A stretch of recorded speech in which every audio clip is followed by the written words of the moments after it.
Hey everyone, welcome back to Williamson Ridge Outdoors. Today we're going to be talking about your firewood and is it really seasoned. A lot of people think that if your firewood, if you've had a tree laying on the ground for a long period of time, that it's a good seasoned tree or seasoned firewood, and people will saw it up and then split it up and sell it as seasoned firewood. So I've got a bunch of firewood rounds just sitting here, and these actually, I've actually talked about this before in another video. I had these big rounds, this oak tree, it's been laying on the ground for a year. And I mentioned in that about, the tree being down and was it really dry or not. And I didn't take a moisture meter or anything and actually go over the numbers and show that. So in this video, we're going to talk about that a little bit more and whether these trees actually are seasoned or not. The things to consider, when you're buying firewood from someone else. If you see a big pile of logs laying there and they're cutting firewood out of that and selling it to you as seasoned firewood, you might want to question that a little bit because, like I say, those, when we split them, were wet. You could visually see the inside of that piece of wood was wet. So what we're going to do is split one of these open. We're going to test it out. We're going to put the moisture meter on it and see what the moisture content actually is. And I've got some other firewood that's been over there for about 6 months. I kind of doubt it'll be dry, but it's been over there for a pretty good while, and we're going to compare the difference between the dryness between the two. Let me jump in here. I'll split one of these open. We'll take a reading on it and see what it is, and then I'll go grab one of the other pieces and see what it is.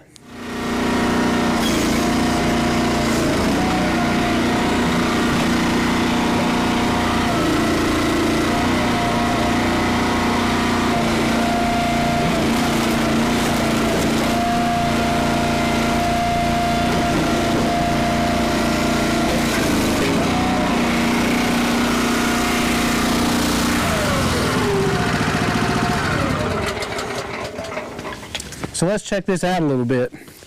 This wood, I'm sure you can't see it, but in the sunlight, I can see it's shiny on the inside. The sun is actually reflecting on the water and the moisture that's in this. It's really, really wet. We'll pull out the old moisture meter here.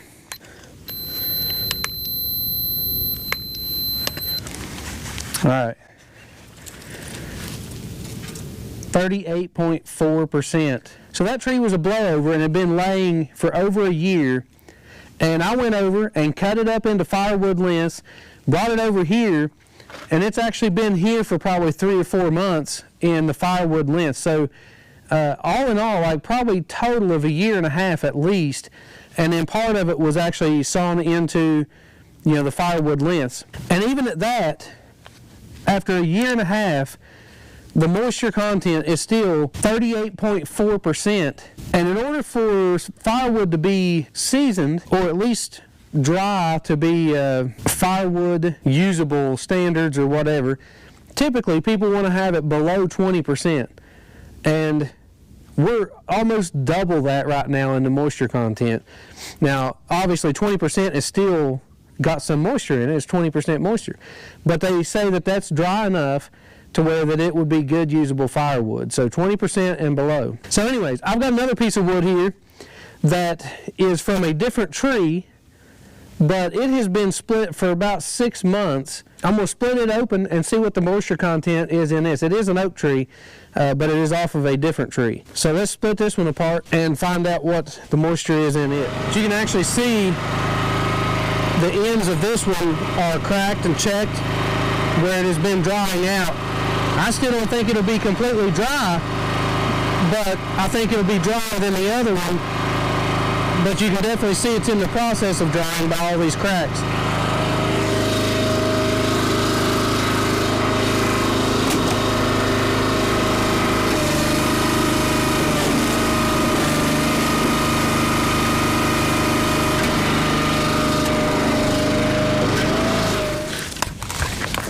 Now I'm going to measure the side that I just split.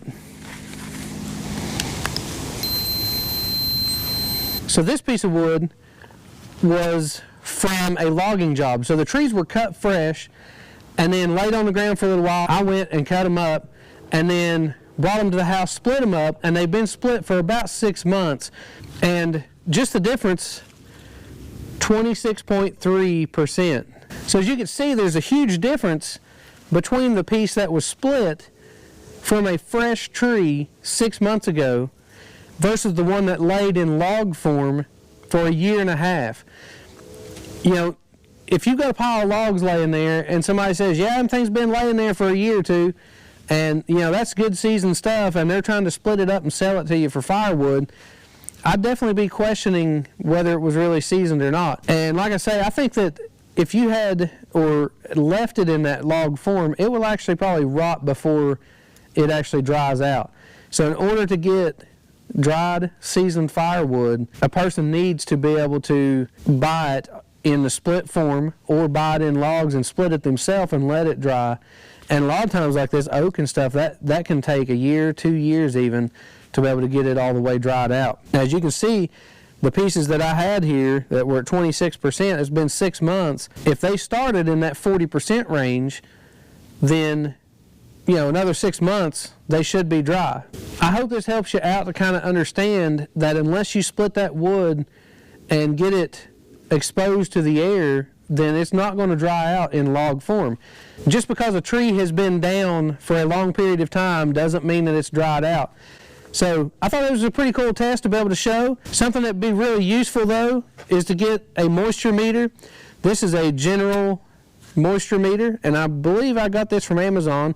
If I did, I'll leave a link down in the description below so you can kind of you can go check that out. I think it was around 20 bucks or something like that. But this right here is the truth teller. I mean, you can take a piece of wood, like I say, that may look dry or whatever, but this will tell you whether it is or not. And like I say, most of the time, you want to be looking for under that 20% mark. Some woods are actually kind of dry from the beginning. I've actually split some ash that was already below 20% right after I split it. You can burn that. I mean, you know, that's ready to go. But it's always good to be able to check it. Anytime you're buying wood or anything, don't be afraid to check it, you know? I mean, you're paying money for this stuff, and if you're buying unseasoned wood for a seasoned wood price, you're burning it up, you know, because your unseasoned wood has so much moisture in it that it has to use so much of the BTUs in order to be able to dry it out. So you're not getting your money's worth if you're buying seasoned wood and it's not seasoned. So guys, I hope this helps. If you like videos like this, make sure you click that subscribe button, hit the thumbs up. Thanks for watching.